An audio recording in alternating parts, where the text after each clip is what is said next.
Your box presents The Unholy Tithe, written by Johanes Vegba.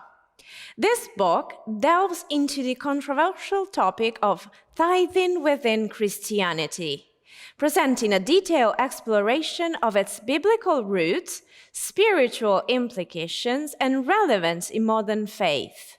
With a mix of theological insight and practical wisdom, The Unholy Tithe challenges readers to re-examine their understanding of this age-old practice.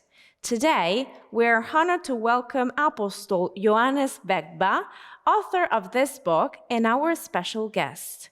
Welcome, Johanes. Thank you for being here today.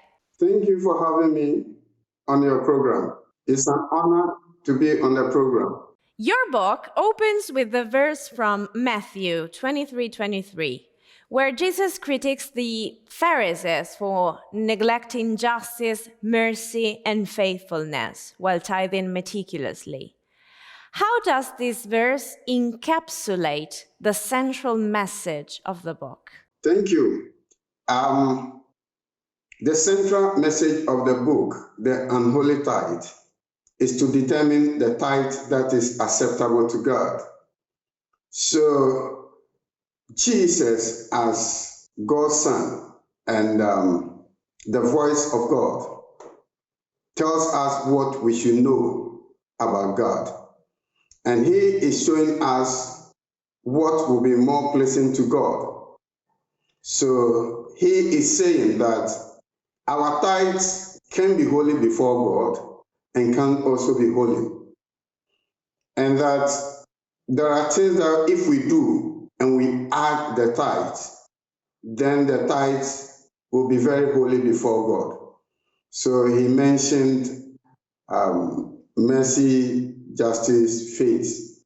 When we do these things and then we add the tithes faithfully, then God will be pleased with the sacrifice of the tithes. But if we don't do that and we pay tithes only, we are wicked, we have no faith in God, we don't do the things that God expects us to do, then we may give tithes, but those tithes will not be holy before God. So that is how it imparts the central message of the book. In this book, you discuss both holy and unholy tithes. Could you explain what you mean by unholy tithes and why this distinction is important? Yes, the unholy tithes, in the sense that when you do something that is not acceptable, holy to God, then that thing is not holy before God. I mean, when I use the first holy, I mean fully. Whatever you do must be fully in accordance with God's will. So if what you are doing is not in accordance with God's will, it makes it unholy. In other words, God is the center of everything that we do. And everything that we do must center around God. God must be in the middle. Once it drifts away from God, it becomes unholy. It's going to the world. So the word unholy used for the tithes is to say that whatever tithes you are given that does not accord with the will of God, that is not in consonance with the will of God, is not of God, and that makes your tithe unholy. So to have a holy tithe, you must have tithes that wholly, that truly, that fully complies with the will of God. The final chapter of your book explores practical ways Christians can give generously without being bound to tithing. Is that correct? Yes. Could you share one key takeaway for readers who are considering alternative approaches to generosity? When you read Luke chapter 8, from verse 1, you will find that there were a group of people Bible describes them as women of substance. And their duty was to support Jesus. So they provided from their own means whatever Jesus Christ needed for his ministry. So it's like they took the paycheck and they were paying Jesus and paying all expenses concerning him.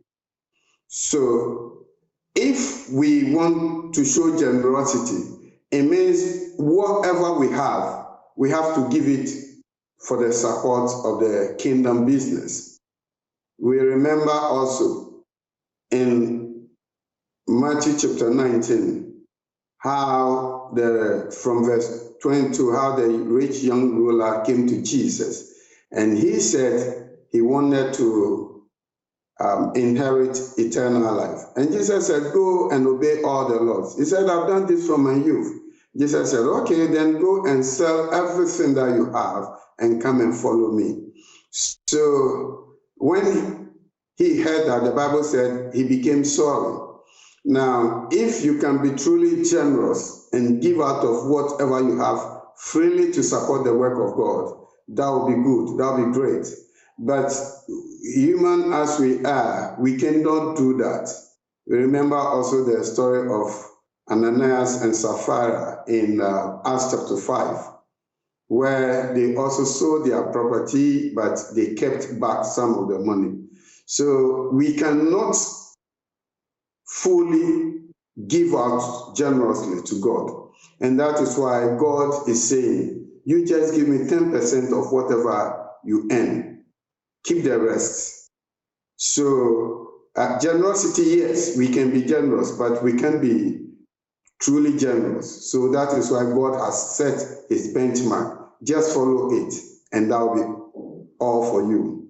So that is why God brought tithing. But if we can be generous and be truly generous, that will be fine. That will support the kingdom business, and it will move very well.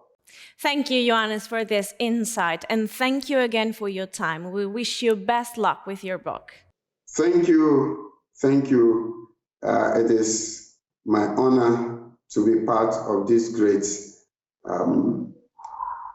conglomerate of Eurobooks. Thank you so much for having me. This book is a powerful call to reevaluate traditions in light of biblical truth, to embrace a spirit of generosity rooted in grace. The Unholy Tithe, written by Johanes Vegba, is now available in bookstores and digital platforms. It's a publication by Eurobooks.